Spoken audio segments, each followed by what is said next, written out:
It's time for a little hot summer mics because, another day, another player podcast. This time we got a new one. It's courtesy of Fever guard Sophie Cunningham, who on the debut episode of Show Me Something, she showed that she stands up for Caitlin Clark, both on and off of the floor. Take a listen. You have seen players in our league try to toughen up Caitlin. We call her CC. CC. Even when I wasn't on her team, I know the talks that Phoenix had in the locker room of no, we're going to prove her, we're going to show her what the W really is. You know what I mean? And I get it to it a certain extent. And every rookie coming into the league, that's how you're going to treat them. But There's just more for her. So it's her second year. And now being on her team and seeing it, I'm what are people doing? Actually it's just too much. I think Caitlin's had a little bit of a target on her back probably since she came into the league. She pushes back though, Ramona. Yeah, some of that is just hazing. Some of that is exactly what Sophie said. But I also think that she's defined herself as the enforcer now. And I think the fact that her teammates have her back and they're going to stand up for her is what they've been waiting for. The question is, will the refs?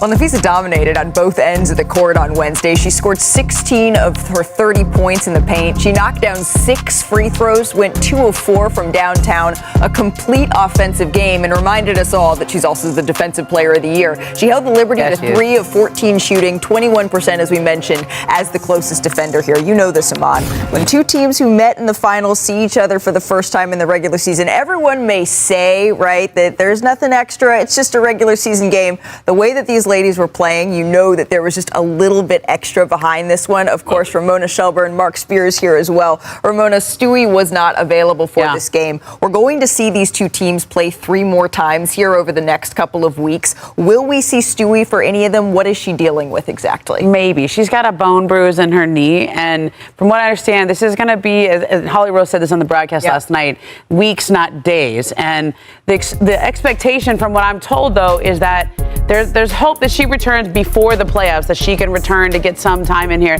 Now, this is when people think she suffered this injury. It was against the LA Sparks the other night. But from what I understand, it might just be overall load that she's been carrying. I mean, obviously she plays a lot of basketball. She had injuries to those legs before and that knee before. And so this is just a be it safe situation. Let's get you healthy to the playoffs and in your best possible shape. The Liberty and the Lynx finals rematch absolutely lived up to the billing. Lucky for us, we get to see it 3 more times here in the next couple of days. And even luckier for me, I get to break it down with Andrea Carter, Coach Carolyn Peck. I'm going to start with UCP. This was everything that I was hoping for out of this game, maybe minus health, and hopefully we see that next time around. What can you take away from this matchup? Well, I think that the big 3 for Minnesota showed up. You had Napheesa Collier, she had 30, McBride 24, and Courtney Williams, her shot wasn't falling, but she had 13 assists.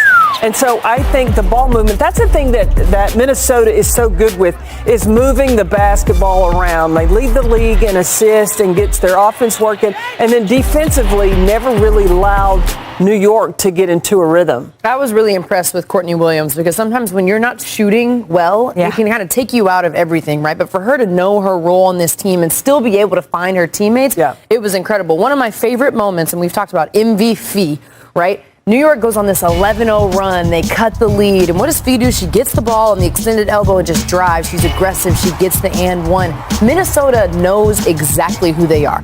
Offensively and defensively. They're connected on both sides. They know who their superstar is in Napheesa Collier. We saw that down the stretch in this game. But I also have to say, New York doesn't have much to hang their head about because New York came in this game, obviously the loss, right? And there's no moral victories, but they came out with so much more energy than they did in the Dallas game. They came out hunting the paint. Jonquel Jones got into the paint. Sabrina Ionescu got into the paint. There were a lot of aspects of this game.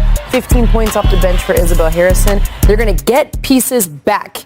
Emma Mieseman, Brianna Stewart. So I think New York can walk away from this matchup with Minnesota and not feel too bad about it. I think New York's kicking themselves. When you look at how many layups that they missed, they smoked in the paint. I think that's where they're going to really focus on, we made a run, but but you should have done that earlier. Right. And did they finish in the paint? I think that was a missed opportunity. But Drea and I both thought that even though we didn't see the Liberty at full strength, this was still a measuring stick game, and this was still a game that I thought the Lynx needed to go out and win, because you want to plant that little seed of doubt. You want to show the Liberty that we're not afraid of you.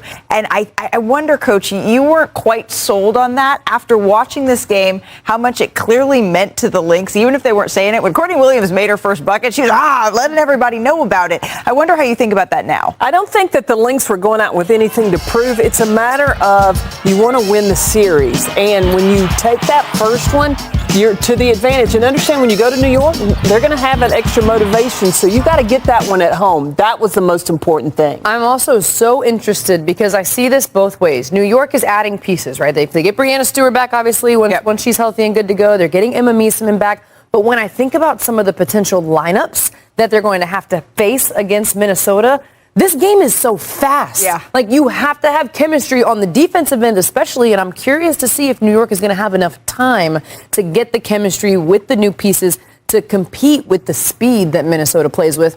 But they have more depth. So does Minnesota have the depth, but does New York have the chemistry? It's a little bit of pick your poison. I'm not sure which one wins out, but I am sure, I think all three of us can agree here, we get to have three more I know, of that's these, a good right? thing. In the next couple of weeks. Yes. We are so excited. Sign us up, baby.